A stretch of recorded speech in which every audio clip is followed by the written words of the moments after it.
Hello everybody, it's Mikey Plays here, and have you been seeing Sailor Piece blow up on Roblox but are not sure how to get started on it? Well, this will be the guide for you because I'm not going to go too in depth with all the super complicated things. I'm just going to give you a very simple beginner guide on how to get started and things you can do right off rip. So first off, you're going to spawn in on this island, and this is the simple part, as you'd probably imagine the first world would be. And first of all, you're going to look around this island. You're going to see a few people. First of all, there's this dummy. He is a dummy because he doesn't do anything for you. You can see your damage there, but that's about it. And yeah, first of all, I guess I wanted to show off this shift lock thing, because if you're on PC, you're going to have to turn your camera like this originally. So if you go into your actual settings, like your actual settings, not the in-game settings, and you go down, you'll see shift lock switch. You're going to want to turn this on, and then when you go back, you can hit shift, and you can just move with your mouse, which is obviously a lot nicer.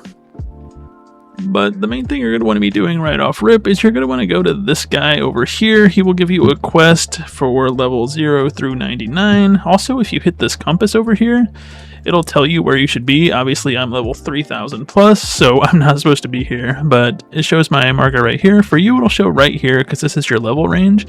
So this is where it'll tell you to be, and you can keep following that as you're grinding out. But anyways, I'm going to turn that off for now.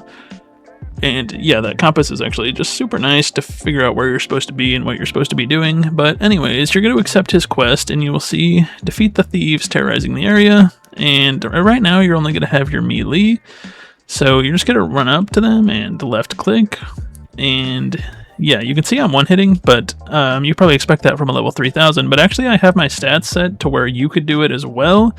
So I did some testing, and for melee, it is 40. 40 is the magic number for one hits, and for sword, it is 35 for one hits on these guys. So if you want to do super fast grinding of this, you just do that. And yeah, we do have a combat special ability with Z. It's a slam, and it'll kill everybody in the area. I can't honestly remember if you have this to start off, so just test it out, and if you do, you can wipe through them super quick, because you can get 3 done at a time at least. I don't believe you'll be able to hit all 5. But that's where the katana comes in. So first of all, I want to go back to this guy and show you something. So once we complete the quest, you're also going to get some gold, and you see some money. You're earning about 50 per KO, I would say. And for the quest, you're earning about 300. So really fast, you will get up to 1,000, and that is enough to buy, or no, 2.5k. But you do a few of those missions, and you will be able to buy this katana here. And the katana is really nice because, first of all, obviously, if you put all your stats into the melee for the one hit, you're going to want to hit reset stats and just put them into the sword, that 35 on sword. And this will be enough for a one hit. And the katana has some super nice abilities. You'll see this is a one hit, but some super nice abilities. First of all, you have the X ability. This one's not as good for farming this, but I will show you why the katana is super good for farming this. Because once you have your katana level to 35, you just go over here and you try to get like lined up with the middle one. You hit Z, and you've taken out all 5 in one ability, and that is super nice because obviously you're doing that quest in one hit. You will quickly get to level 100 or plus, and then it'll guide you over here if you have the compass on, and it will show you this person here, and this is for level 100 to 250. You're going to hit quest here, and let me just make sure I have the right level for one hit for katana, or for combat and katana. Okay, so I do have the levels now. This guy keeps trying to ally with me. It's been going on the whole time since I was looking at these. But anyways, melee is actually 420, which is kind of funny, and sword is 350. I thought it was going to be 400 and 350, you know, just 10 times what we were at before. But anyway, so yeah, you'll go up and see this will be a one hit, and this is a lot of levels, by the way. You obviously don't need to just like grind and put them all into attack and stuff. Another perfectly valid way to do it, which I will show in a second, just showing off that this is right, is to not do what I did and go like, let's say like, I don't know, like 200 into sword might be a reasonable amount, and then just put like summon to HP, like 100 or something.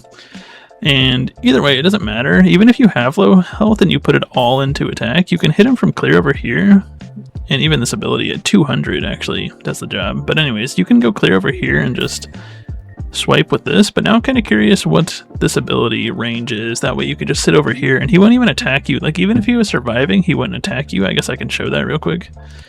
Like clear over here and we do it. You can see he doesn't attack you because we're out of his range. But let me see what the magic level is for that as well real quick.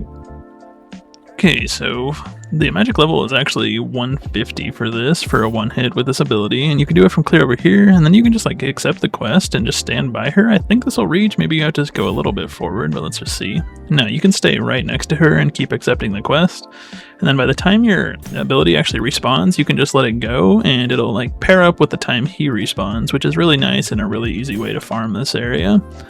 Once you're to that level. But yeah, a few other things I wanted to go over. First of all, you'll see this guy here.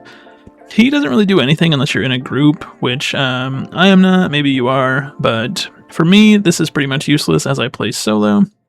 And then you're going to see this. This is to set your spawn point. Not useful here, obviously, but like once you go to a different world through this portal over here, and this is how you go between worlds. So you'll see if I like teleport to Jungle Island, for example, and then I go over here, this would set my spawn point here. So if I were to die, I think my HP is on 0, right? Yeah, so I can go quickly die to show you. It's kind of awkward because I don't know how to get them to attack me without me killing them. Let's just reset the stats. But anyway, yeah, beat me up. The thing is, my health is actually pretty high because of my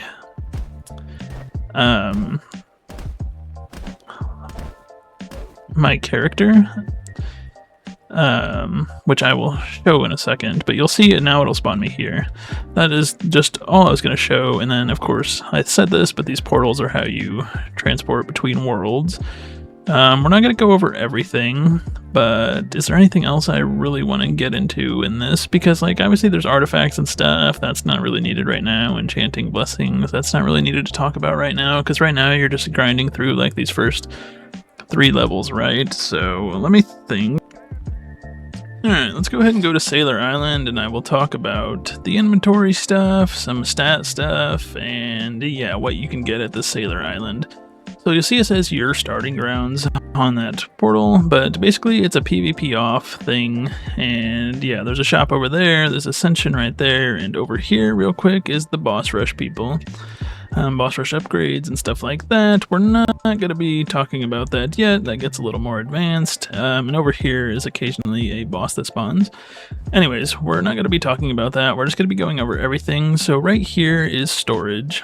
And if you click storage, you can store one of your fruits. If you don't know what fruits are quite yet, I will show you that in just a second, really quick. And over here is trait reroll, something I would actually recommend as soon as you get a drop. So you'll see in your inventory that these just get dropped. I have 7 right now. They just get dropped from like KOing some NPCs. So yeah, you'll go here. I have the Dominator one. I believe what this means, and I'm not positive on this, is that every 400 rerolls you're guaranteed a mythical. I believe that's what that means.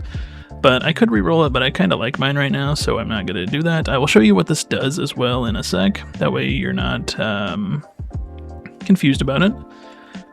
And yeah, stat reroll, we're not going to be getting into that. There's this merchant here. You can pretty much ignore him, but I'll just show you. He sells some dungeon keys, stuff like that. Just stuff that's way overpriced, in my opinion, because you get them so quickly. From drops and stuff, I don't think it's really worth buying. And over here is the title guy, which I think is completely useless, because if you go to your inventory, it's right here, and you can just equip them this way. So I don't really see the point of that being there. Maybe it used to not be like that, but it is now, so kind of pointless. And here's the gem fruit dealer. You can spend 50 gems to get a fruit, and here you can spend 1,500 coins, or 15,000 coins rather, to get a fruit, which I'll go ahead and buy one. We get the invisible fruit, kind of useless fruit, but anyways, you equip it, and then you click your attack button, and it'll say each invisible fruit, this will give you its powers. I'm going to say no, because I like the Quake one, but these fruits will give you some powers, and you upgrade the damage these powers do with stats and power.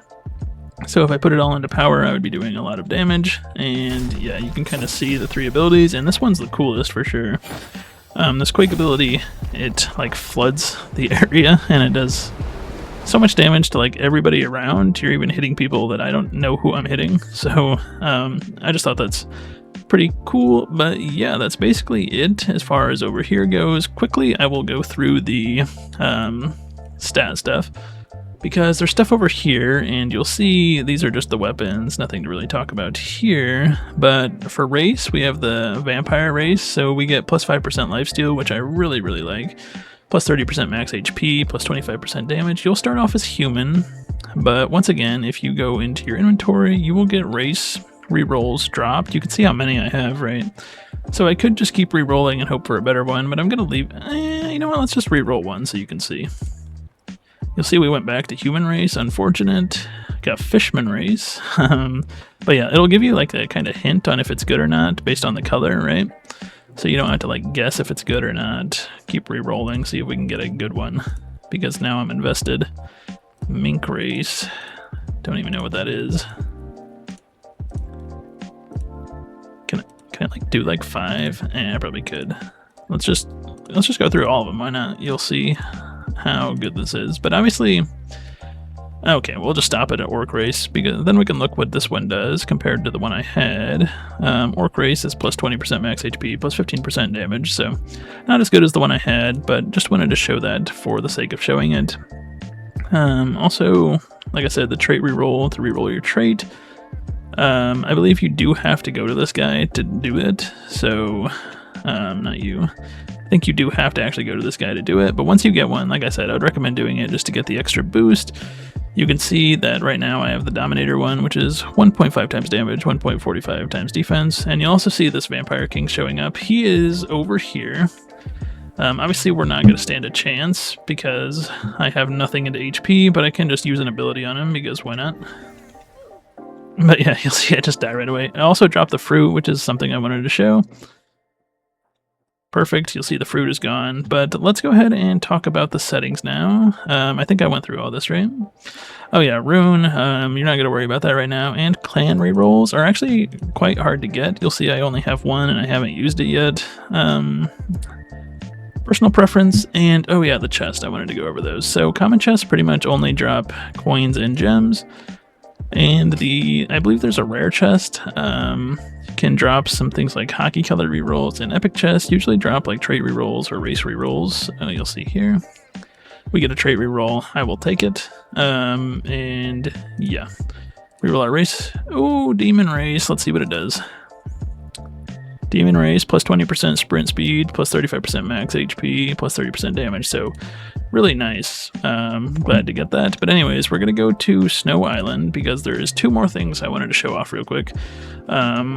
Or there's one more thing before the settings, and then I wanted to show off the settings that I would recommend. So if you go over here, I can't remember if it's like a level requirement or a like money requirement. I believe it's a money requirement, and you go over to her, she allows you to get a hockey. And the only reason I bring this up, I think it's completely pointless, but you'll see we have so many hockey color rerolls, and you get these super often, so I just wanted to talk about it. And anyways, once you hit it, you'll hit G if you're on mouse and keyboard, and you'll see that we have this purple hockey, and then we could change the color with the reroll, which we can just do right now, just to show you. And we got brown, gross, yellow, gross, red, gross. We actually should have left red, but I'm just good. Okay, there we go. Because the reason I say we leave red is because it goes with our sword. Unfortunately, the sword's a lot darker, but it goes with our sword. Anyways, finally going into settings. There are some settings I would recommend, in-game settings. First of all, if you don't want to get hit by other people's AoEs, or if somebody's like actively trying to just murder you as you're going through this, just trying to grind out and not interested in the PvP aspect, you can just disable PvP and nobody will bother you. Also, first of all, you can't just do the auto quest repeat, but if you turn on enable quest repeat and then auto quest repeat, first of all, you don't have to turn on auto quest repeat. I would just recommend it, because if not, you'll have to manually click to redo it. But with auto quest repeat, you can just do it this way, and basically once you are done with a mission, it'll just auto repeat. So you'll see here, we will do that, and then it's just automatically done, so we don't have to go back there and talk to him. It's done, it's over with. And yeah, we can just keep grinding this out here as he respawns. Not that it's that big of a time save or anything like that, it's just something I would recommend. And yeah, I think that's pretty much everything I wanted to talk about for now. There's not really anything else I think you need to be getting into at the moment. But if there's anything I missed or anything you want to know about, feel free to leave a comment, let me know. But I hope this was helpful, and I hope you enjoyed, and I will see you in the next one. Peace.